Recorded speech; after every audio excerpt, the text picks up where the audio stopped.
Now, U.S. Treasury Secretary Scott Bessent says that the U.S. and China could be finalizing a trade deal very shortly, and that truce could take the two countries into the next year and perhaps for a full year. It's something that investors are very eager to see amid all the uncertainty we've experienced over the last 6 months with tariff rates and with a differing cost of doing business for so many American importers and sellers. To discuss all of it, we have Stein, president of the U.S.-China Business Council. Now, Sean, these talks seem to have gone well with a range of agreements. Which do you think are the most significant?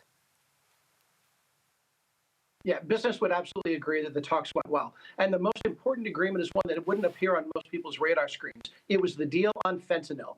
And most people think of fentanyl as a problem just because of the national tragedy it's caused in the United States. But it was also what was causing the farmers' pain. The soybean farmers and the farmers in the Midwest have been struggling because China hasn't been buying agriculture products.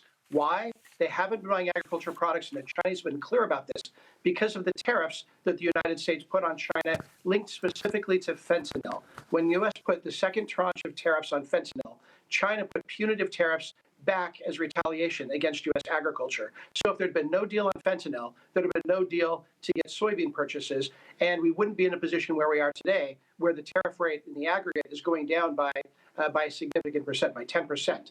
The second thing I think which is really important is access to rare earths, something that no one had heard of until maybe 3 or 4 months ago, was really putting strain on manufacturers in both the U.S., Europe, and elsewhere in Asia. And coming to a truce on that to ensure that some of the most difficult restrictions on export controls for rare earths coming out of China aren't going to go into effect is going to make a big difference for a lot of manufacturers on both sides of the Atlantic. Sean, what are your members telling you they need from this U.S. administration in order to make it easier to do business with China?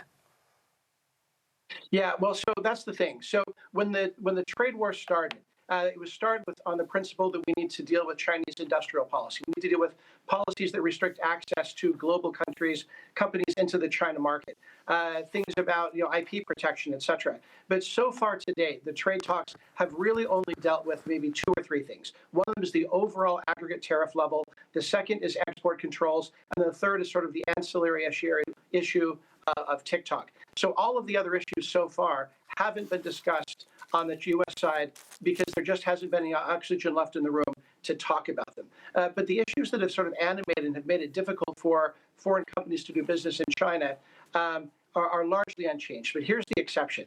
If you look at global business, and surveys have said over the last couple of years that the top issues have been things like access to the China market, how they're treated in government procurement, and data privacy and cross-border data rules.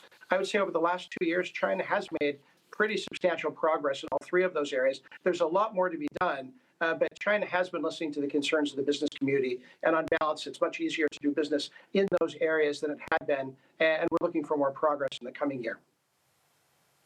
And Sean, one more for you here. I want to know how we should be phrasing this kind of an agreement. Is it a deal? Is it a truce? Is it a pause? Is this game over for the U.S.-China trade war, or just a pause?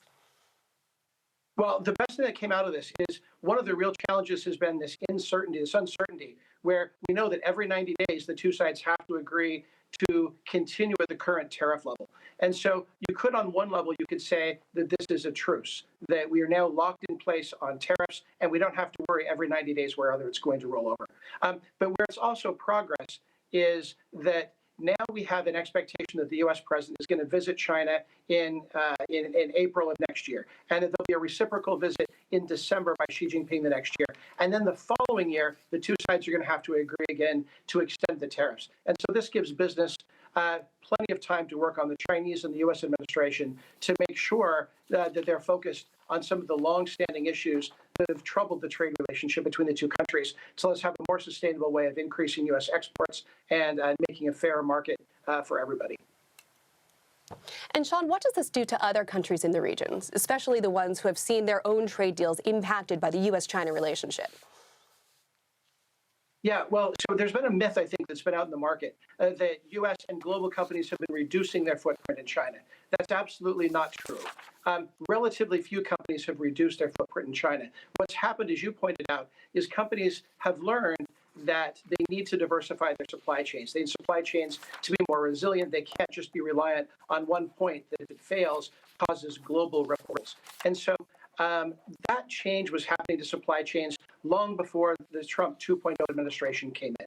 Certainly the goal, as we understood it early on, of the Trump administration was to try and speed that adjustment of supply chains out of China into other markets, particularly those close to home. Certainly, any agreement that puts the tariff rates with China closer to those in neighboring countries and other countries is going to reduce the incentive of tariffs to cause that supply chain shift. And to the degree that that was pushing the investment into Southeast Asia in particular, that will decrease. But remember, the number one issue that's been driving the supply chain diversification and making companies move investment that would have gone into China into other countries has been not due to tariffs, but it's been due to the absolute need that they've recognized to diversify their supply chains. So that will continue, but the strong financial incentive that came from tariffs, that will be less, but the other issues will continue. All right, Sean Stein, president of the U.S.-China Business Council, thank you so much for your input there. Obviously, there's no shortage of news here that's influencing investors this morning on Wall Street. Let's see how they're taking it. The Dow Jones is beginning the day down just a bit, just less than 0.1 percentage point.